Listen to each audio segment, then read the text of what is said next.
मी प्रवीण गवस, सरपंच सेवा संघाचा जिल्हाध्यक्ष आहे सिंधुदुर्गचा। या ठिकाणी आपल्या तिलारी कोदाळी घाटामधून गेली 40 वर्षे एसटी सेवा सुरू होती।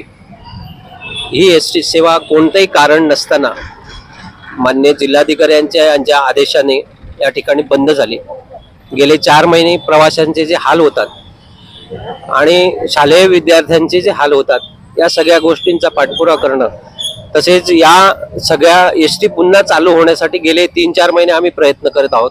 गणेश चतुर्थीपूर्वी सन्माननीय आपले या ठिकाणचे पालकमंत्री मान्य हसनजी मुश्रीफ साहेब यांची सुद्धा भेट घेतली।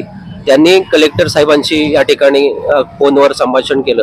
त्यांनी त्या ठिकाणी आश्वासित केलं होतं की गणेश चतुर्थीपूर्वी या ठिकाणी सेवा ही पूर्ववत होईल, परंतु अशा प्रकारचा कोणताही निर्णय या ठिकाणी झाला नसल्यामुळे या ठिकाणी आज या आपल्या सिंधुदुर्गमधील सरपंच, या आपल्या कोल्हापूरमधील कोदाळी असेल, कळसगादे असेल, या ठिकाणचे सरपंच आपण या ठिकाणी आज हे उपोषणाला बसलेलो आहोत। नाविलाजास्तव हा निर्णय आम्हाला घ्यावा लागला।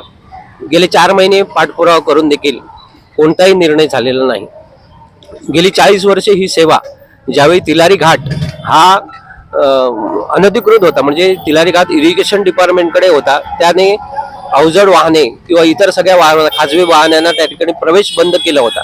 तरी सुद्धा स्वतः एसटीने जबाबदारी, एसटी विभागाने जबाबदारी घेऊन त्या ठिकाणी एसटी वाहतूक सुरू ठेवलेली होती। सन्माननीय दीपकभाई केसरकर यांनी मागच्या 4 वर्षामध्ये या घाटाच्या दुरुस्तीसाठी कोट्यवधी रुपये देऊन सुद्धा हा घाट आता पूर्णपणे सुस्थितीत आहे, वाहतुकीस योग्य आहे। तरी सुद्धा या ठिकाणी एसटी वाहतूक बंद करणं हा अन्यायकारक निर्णय आम्हाला मान्य नव्हता, म्हणून आम्ही गेले 3-4 महिने या ठिकाणी पाठपुरावा करतोय। मात्र जसा आम्हाला रिस्पॉन्स मिळायला पाहिजे होता तो मिळाला नाही आणि एसटी वाहतूक सुरू केली नाही। त्यामुळे आम्ही हे या ठिकाणी बेमुदत उपोषण या ठिकाणी पुकारलेलं आहे। हे बेमुदत उपोषण जोपर्यंत एसटी सेवा सुरू होत नाही, संबंधित विभागाचे अधिकारी आम्हाला लेखी आश्वासित करत नाहीत, तोपर्यंत हे उपोषण या ठिकाणी चालू राहणार।